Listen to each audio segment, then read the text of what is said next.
Ayan, oh. Ayan. Sakit. Pwede, di ko, church, di ko yun. Ang laki-laki nito. Ay, ba? Parang ngipin ng dinosaur. Ouch, daddy. Ouch. Oh, yes. Thank you, Lord. Perfect, Mr. Ingron, Davao City. Hello mga kalugit, welcome back to my YouTube channel, Mr. Ingron, Davao City, and Mr. Kalugit. Huwag niyo po kalimutan i-like and share, pindutin ang notification bell para update kayo lagi sa aking mga vlog. So mga kalugit, huwag niyo po skip ang aking mga advertise. Kalugit, kamusta pong lahat? Meron po tayong customer, yung kuko ni baby girl. Pila edad mo gang? 12 years old siya mga kalugit, yung kuko niya, namatay mga kalugit. Ayan, oh, noon, saan siya? Nahulugan. Nahulugan og martilyo mga kalugit og tamburong. So mga kalugit, ang customer natin from Toril, Davao City. Ayan, shout out sa everyone, shout out sa buong mundo. Ayan, punta na po kayo dito sa Sherwin Ladrido Salon, Phase 1, Block 56, Lot 6, Decoms Mintal, Davao City. Straight lang mga kalugit sa guardhouse. Papakita natin mga customer natin. Customer ko, hi sa besh. Hi! Ayan, oh, ayan si madam, oh. Hi, madam. Hi, sir. Oh, di ba? Ayan ang bata. Asa na itong bata? Nadula doon. Oh, buta na ito. Sinusundo kita. Char lang. Shh! Pakita, mag-hi sa kabi. Oh, hi. Ayan, oh, hi daw sa boyfriend niya. Char lang. Ayan, mga kalugit. Ayan, sa mga kuko ng mga bata dyan, ingatan nyo kasi mahirap talaga once na masira ang kuko ng customer. Diba? Ayan, ang ganda ni Mr. Ingron. Ayan, mga kalugit, happy bliss sa 30 mga kalugit. Thank you so much, God bless. So, bye-bye. Mag-start na tayo. Kalugit, magsastart na po tayo sa kuko niya, mga kalugit. Ayan, oh. Kailangan natin i-overcut ang kuko niya dahil ayan mga kalugit. Sometimes mga kalugit, kailangan natin i-overcut yung kuko ng customer, lalo na malapad ang kuko. Ang iba dyan do si bilat kahang nga do si nga murag perfect nga hindi naman perfect. Diyos ko. Ang iba dyan, grabe mga away sa kuha. Basta importante mga kalugit, okay ang kukos ng customer, dira tala magbasi mga kalugit. Lalo na ang kukos ng customer lapad. Ayan. Ayan, oh, ala.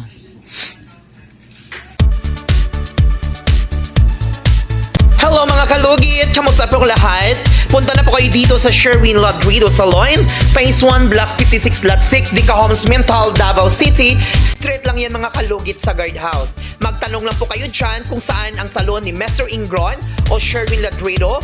At may rami po kaming mga services dito, ribbon, Brazilian, highlights, balayage. Kung ano-anong gusto mo, gagawin naming lahat at sobrang ganda ang services dito. Punta na po kayo dito. Ano pang hinihintay nyo mga kalugit? Ayan.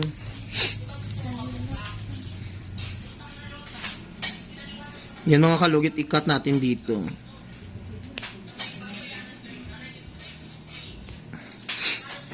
Ayan, oh. Ayan. Sakit. Pwede, di ko, church, di ko yun. Yan mga kalugit, oh. Tingnan nyo, oh. Kuko nyo, oh. Na yun. Wala pa gan. Ayan. Na yun lang. Ay mga kalugit, ang kuko nyo mga kalugit. So kailangan natin to ayusin mga kalugit. Ayan. Ayan, kailangan natin i-cut sa mga ano dyan. Nagsabi nga overcut na naman. Kailangan natin i-overcut. Oy, Diyos ko. Sige ka lang ka. Si Mr. Ingron ang may alam. Ayan, oh, tingnan nyo. Wala. Diyos ko, Mariusip. Uy. Basta once na may ganito kay mga kalugit, kailangan tanggalin nyo na kasi magpakatotoo tayo sa sarili natin. Ang iban dyan, mamalinis, hindi naman malinis, ginawa ko. Ayun. Sayang ang kuko. Sayang ang kuko sa bata. Uyangas.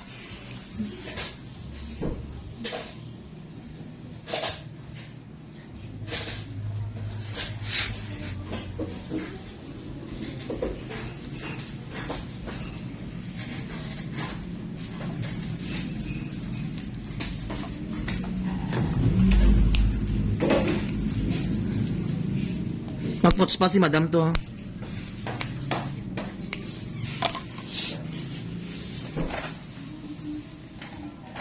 Yan mga kalugit.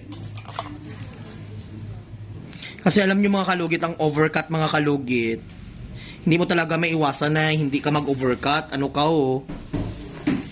doktor gani nga ubuso niya gaya opera kuko mo. Ikaw nga manikurista ka, hindi ka mag-overcut. Inuing obra.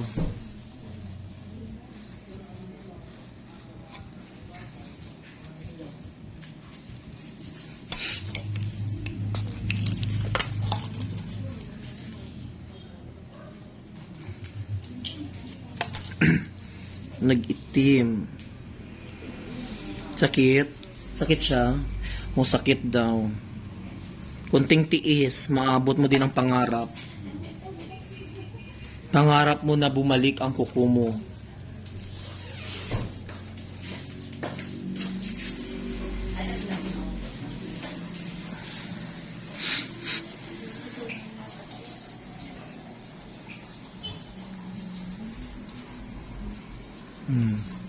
Diba? Perfect na kayo ang kukusong bata. Ayan. Nigwapa na. Yung mga kalugit, hapit na ta mag 700, mag 400,000 subscribers sa YouTube channel natin. Tapos mga kalugit, sa sa TikTok, mahapit na din tayo mag 700,000. Diyos ko, yun tao, ugma na. Tiis lang ga. Kailangan nato ni ubuso ning imong kukutanan.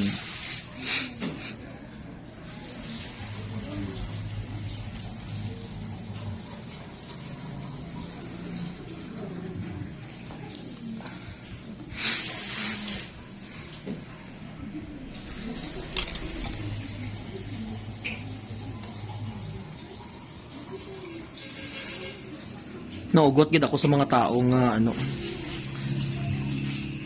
perminti overcut. Diyos ko, hindi man na kailangan i-overcut, hindi man na pwede nga hindi i-overcut ang kuko sa customer kay ang kuko sa customer sa haydo, kuko ka yan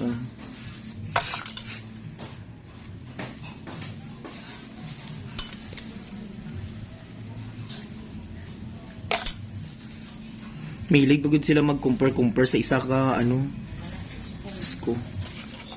Di ugay kilala na. I-compare ka pa, ginoo ko. Don't compare me mga kalugit sa mga basher dyan nga mahilig mag-compare sa ibang nga mga vlogger nga manikurista dyan. Ay, Diyos ko dahil, wala pa sila na anak ko. Mayroon tayong kanyang-kanyang original sa pag-vlog. Kiber. Never ako maglagay ng music. Ibang gani, gaya-gaya na gani.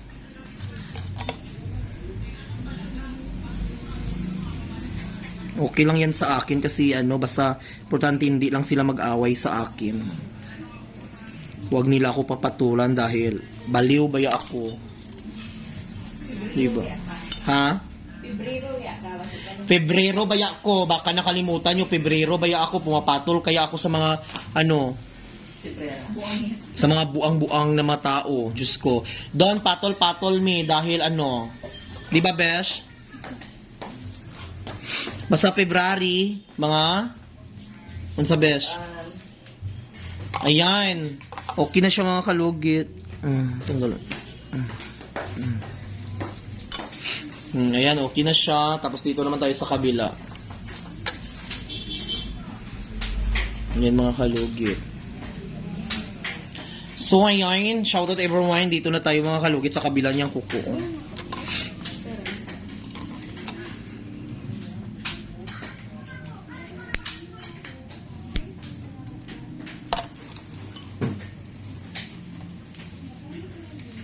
Ayan.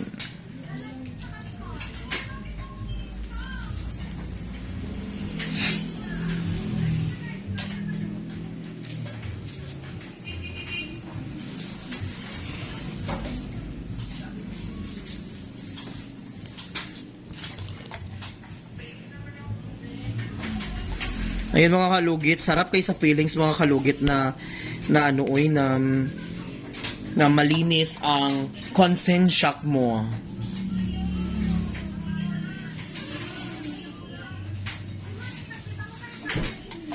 Kailangan minsan mga kalugit, panoorin natin ang tama, wag yung mali tinitingnan natin kasi kung always tayo magbabase sa puro mali, hindi tayo angat mga kalugit.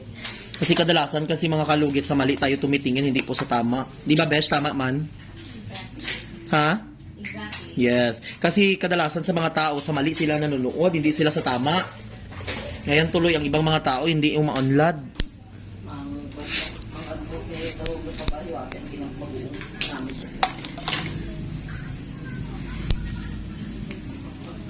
Marami kasi nag-aaway sa mga kalugit, ang mga basher hanggang sa chat, inaaway nila ako, Diyos ko. Para lang papansin, akala nila pansinin ko, akala nila i-post ko sila sa Facebook. No way.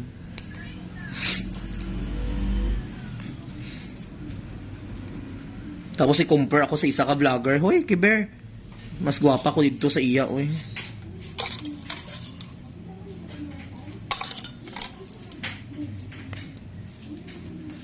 So yung mga kalugit, thank you so much mga kalugit. Ayan, huwag niyo po kalimutan i-like and share, pindutin notification bell para update kayo lagi sa aking vlog. Thank you so much!